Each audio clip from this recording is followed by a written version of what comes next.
Okay, our next reader is Elaine Mintzer.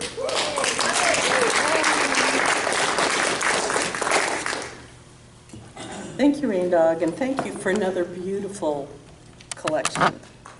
Thank you. This first poem is in the book. It's called The Normal Season, and it's about my childhood. It's almost all true, but if I were to do an illustration of it now, you know when you used to watch the cartoons and the character would open their eyes wide and scream, and there'd be this black hole with the uvula just kind of dangling in the background? I want you to keep that image in mind when you hear this. The normal season. When everyone gets out of bed on time and eats breakfast and leaves without spilling milk on their skirts, requiring a change. When the car starts and has enough gas to make it to the front gates, where no one is considering throwing rocks or tripping us up the stairs. When the teacher calls on us and we know the answer, not when our mind erases itself and our mouths hang open like pomegranates, heavy and red on their branches, but nothing comes out. When mom isn't sick on the couch with a rag on her head and a bucket at her elbow. When there's enough for dinner and the mashed potato to pea ratio is perfect. When daddy comes home and sits in his chair and doesn't disappear behind the news.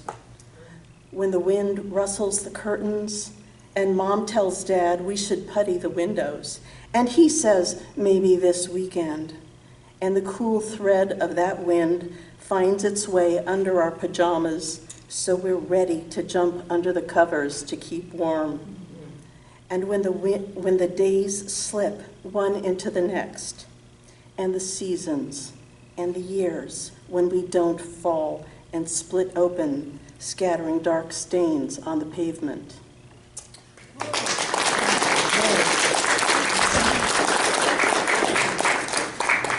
This poem is called Avocado, and I've workshopped it a couple of times. There's kind of a little prologue, and people say, you don't need that, take it out. But I think it sets it up as a thought experiment. And a thought experiment is when you think about something and you think about all of the ramifications, and you just go where your mind takes you.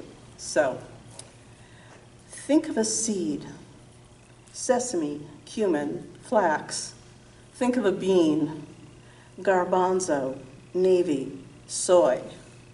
Think of an avocado pit. It looks like an egg.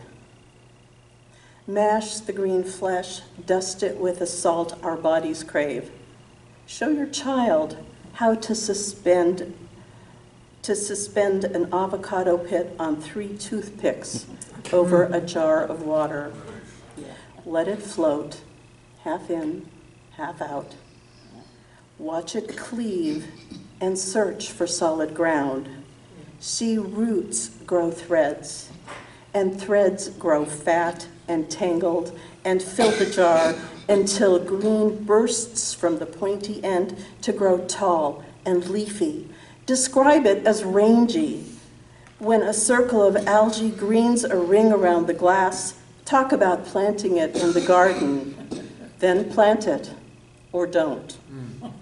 Imagine, if it takes, it will take over the yard. How risky the possibilities when water, time, and light split a seed to issue, sprout and shoot, leaf and root, filament and life.